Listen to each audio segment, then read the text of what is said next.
مسند ابی یعلا میں موجود ہے کہ مروان بن حکم ممبر پہ مولا علی پہ لعنت کر رہا ہوتا تھا اور حسن و حسین نیچے بیٹھ کے خطبہ سنتے تھے۔ اللہ اللہ۔ تو سر ہم تو ان کے ماننے والے ہیں۔ مسند ابی یعلا کا نام لے کر مرزا نے حسنین کریمین رضی اللہ تعالیٰ عنہما پر جھوٹ بولا ہے۔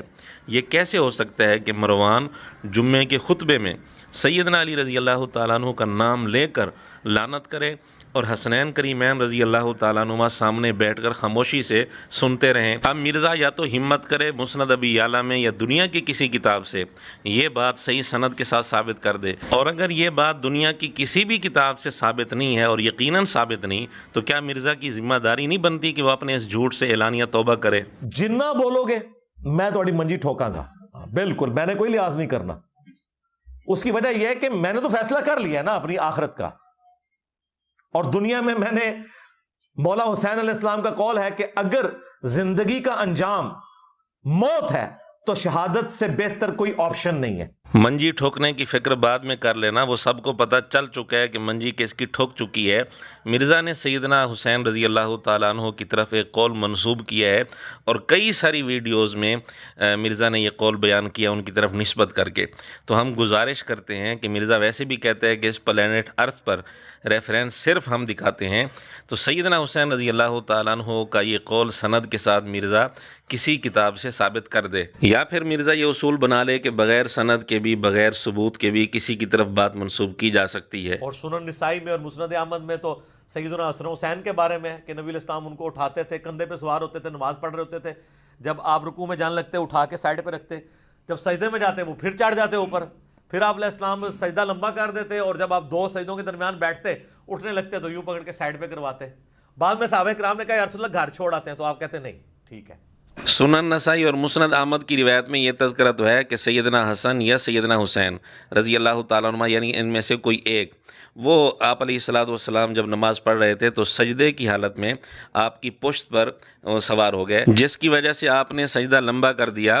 تو یہ مضمون تو ہے، لیکن مرزا نے جو مضمون بیان کیا ہے کہ حضور علیہ الصلوۃ والسلام نے ان دونوں کو نماز کے دوران اپنے کندھوں پر اٹھا لیا اور رکوع میں جانے سے پہلے ان کو اتارا نیچے، اور پھر بعد میں نماز کے بعد صحابہ رضی اللہ تعالیٰ عنہ نے عرض کیا کہ ان کو گھر نہ چھوڑیں، تو یہ اس قسم کا جو مضمون مرزا نے بیان کیا، یہ مضمون سنن نسائی اور مسند احمد کی اس روایت میں نہیں ہے، اور ہمیں کسی اور کتاب میں بھی نہیں ملا۔ اگر مرزا کو کسی اور کتاب میں یہ مضمون ملا ہو تو مرزا یا اس کے شاگرد اس کا حوالہ دیں، حدیث کی اس کتاب کا، اس حدیث کا نمبر بتائیں جس کے اندر یہ سارا مضمون ہو جو مرزا بتا رہا ہے۔ آپ چھیڑ رہے ہیں پی ایچ ڈی تھیسس اور مجھے کہہ رہے ہیں کہ استنجے کے پتھر کتنے ہیں، وہ تو میں آپ کو دو بتا دوں گا۔ آپ نے پی ایچ ڈی تھیسس ہے، یہ پورا ایک مقدمہ ہے۔ اس مقدمے کو سمجھیں، تاریخ ابن کثیر میں حضرت حسین ابن علی کا خط ہے جو معاویہ ابن ابی سفیان کے نام انہوں نے لکھا ہے کہ میں اللہ سے ڈرتا ہوں کہ میں اللہ کو کیا منہ دکھاؤں گا کہ شریعت کے خلاف جو تیرے دور ملوکیت میں کام ہو رہے ہیں اور میں خاموش ہوں، اس طرح کا پروٹیسٹ نہیں کر رہا۔ میں اپنے بھائی کی صلح پہ آج بھی قائم ہوں، لیکن جو تم نے میرے بھائی کے ساتھ کمٹمنٹ کی ہے اسے پورا کرنا۔ یہ ہے مرزا کا معیار۔ پی ایچ ڈی تھیسس کے لیے مرزا نے جعلی اور جھوٹی روایات کا سہارا لیا۔ یہ کون سا پی ایچ ڈی تھیسس تیار ہو رہا ہے؟ مرزا نے سیدنا حسین رضی اللہ تعالیٰ عنہ کی طرف نسبت کر کے یہ جو خط ذکر کیا ہے کہ انہوں نے یہ خط لکھا اور جو مضمون بتایا ہے، مرزا یہ بات صحیح سند کے ساتھ دنیا کی کسی کتاب سے ثابت کر دے۔ اور ہاں، اس خط والی روایت کی سند پیش کرتے ہوئے یہ بھی دیکھ لینا کہ اس کی سند میں کہیں واقدی راوی تو نہیں، جس کو مرزا کے سامنے ٹیبل پر رکھی مشکات کے حاشیے میں کئی جگہ کذاب لکھا ہوا ہے۔ اس کی کوئی سند حافظ ابن کثیر نے بیان نہیں کی، ایک واقعہ لکھ دیا، سند بھی بیان نہیں کی۔ تو بغیر سند کے تو بھائی میرے حدیث بھی قبول نہیں ہوتی، چاہے جائے کہ یہ واقعات قبول ہو۔ سوال یہ ہے کہ مرزا نے تاریخ ابن کثیر کے حوالے سے جو سیدنا حسین رضی اللہ تعالیٰ عنہ کا خط ذکر کیا ہے، کیا اس واقعہ کی سند تاریخ ابن کثیر میں لکھی ہوئی تھی؟